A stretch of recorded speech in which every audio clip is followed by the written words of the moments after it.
In the icy waters of the North Atlantic, the Titanic stood imposing, a marvel of modern engineering destined to sail the seas with majesty. However, on the night of April 14, 1912, the fate of this magnificent vessel would take a sinister turn, sealing her name in history forever. It was almost midnight and I was on deck, enjoying the fresh air and the tranquility of the ocean. The air was charged with a strange stillness. Most of the passengers were asleep, oblivious to the danger lurking in the dark depths of the ocean. Only a few of us remained awake, enjoying the comforts of the luxury liner. Suddenly, a loud rumble echoed throughout the ship, followed by an unsettling vibration that ran through the hull. The Titanic had collided with an iceberg, tearing its flank as if it were made of paper. The sound of the impact was so intense that it felt as if the ship itself had let out a groan of pain.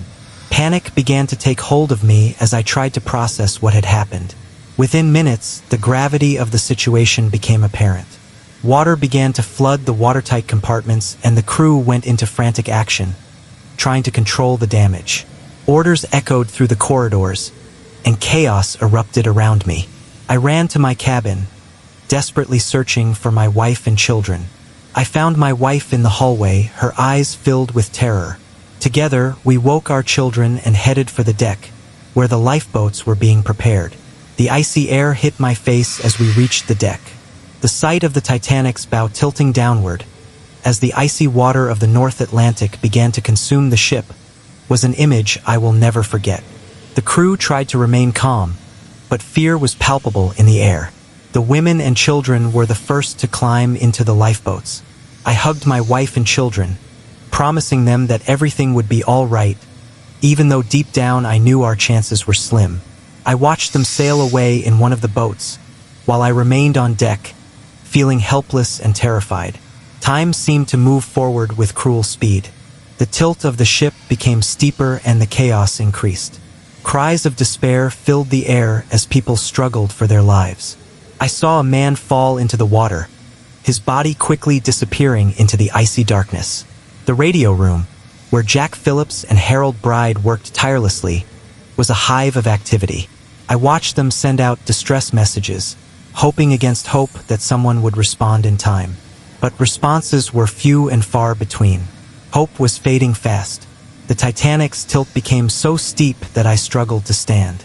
I clung to a railing, watching the ship's stern rise higher and higher into the air. The Titanic's final moments were near. I could feel the deadly cold of the water approaching, threatening to drag me into the depths. In an act of desperation, I threw myself into the water. The impact of the cold was like 1,000 needles piercing my skin. I struggled to stay afloat, my body numb from the cold. All around me, I saw others swimming frantically, their faces contorted in fear and pain. The image of the Titanic slowly sinking, its lights still flickering in the darkness, will be etched in my memory forever.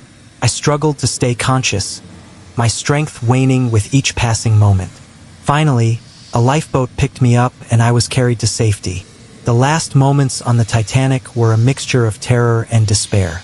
I lost many friends that night, but I also saw acts of bravery and humanity that I will never forget. As I recovered in the lifeboat, looking out at the vast ocean around me, I knew that the Titanic tragedy would remain with me forever, a dark shadow in my memory.